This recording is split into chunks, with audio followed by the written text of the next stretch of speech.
Even though the civil rights movement was making strides, segregation continued, specifically very heavily in the South. There's one particular movement called the sit-in movement that began in Greensboro, North Carolina at a Woolworth's lunch counter. 4 North Carolina A&T students sat at this lunch counter in an attempt to integrate it. They waited there until they were served their lunch or whatever their order was. This protest lasted for 6 months, and you see that even though the students were nonviolent in their protest, that they were harassed and they had food poured on them like you see in the picture to the right. They were called names and yelled at, yet nothing was done to those people who were performing those types of actions. These students remained there for 6 months. Of course, not 6 months straight. They would have other groups of students who would come in and rotate in and out of the lunch counter until they were finally served 6 months later. This happened in 1960. After this movement began in Greensboro, it spread all over the South. Another movement was called the Freedom Riders. Volunteers rode on interstate buses, on integrated buses, in an attempt to try to test a court case which outlawed segregation on public transportation. Blacks and whites rode this bus into the South. This one bus in particular that you see pictured here on the bottom right, this bus was stopped by an angry mob of whites. A bomb was thrown on the bus, and as these students came off of this bus, they were met by this mob and were attacked. This type of violence was continually inflicted on civil rights protesters. Birmingham specifically becomes an example of all of this violence. Protesters were met in April of 1963 not only by the police, but by firemen as well. Bull Connor, who was the police chief of Birmingham, Alabama, actually conspires with the head of the Ku Klux Klan to attack these citizens. You see in both of these photographs, the one on the top left, you see these students are in a non-violent protest. They are simply sitting, yet they are being attacked with a fire hose. A fire hose that is so strong it requires at least 4 firemen to hold it because of the water pressure. You see in the bottom left picture a protester who's being attacked by a police dog. These actions are going to be very bad publicity for the South.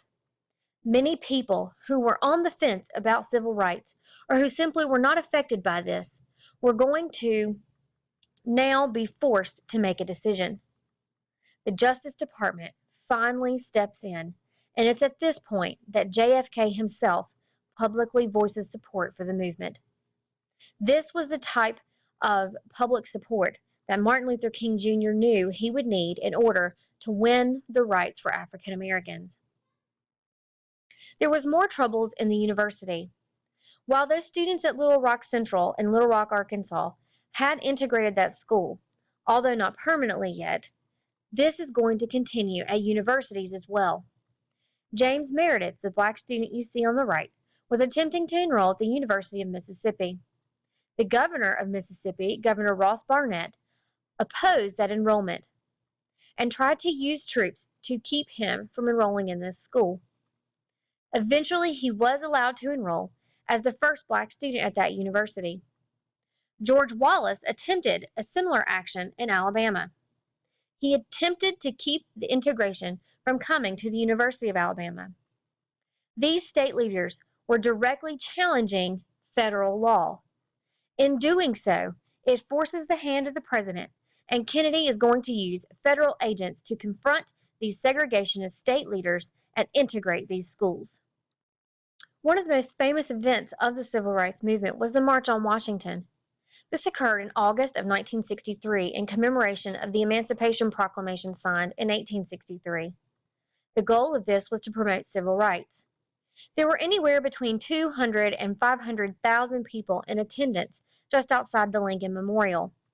This is where Martin Luther King Jr. gives his famous "I Have a Dream" speech. Unfortunately, JFK is assassinated in November of 1963. The civil rights movement was devastated because Kennedy had been the first president to really publicly take a stand for the civil rights movement. The question was whether or not LBJ would follow in his footsteps in pushing for civil rights. It didn't take long, however, for Johnson to also pledge his support to this movement. In fact, he uses Kennedy's assassination to inspire the country to move forward in pushing civil rights legislation. He is able to get the Civil Rights Act of 1964 passed, which ended segregation in all public places. We also have the passage of the 24th Amendment. This was passed in 1964 and forbids all poll taxes. Freedom Summer sees a further push for enrolling and registering as many Black voters as possible. In Mississippi, the population was 45% Black. Of that 45% of the population, almost half of Mississippi's population, only 5% of eligible voters were registered.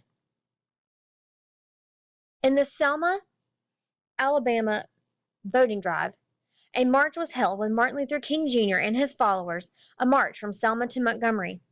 Unfortunately, this was a very difficult march. These marchers attempted this 3 different times.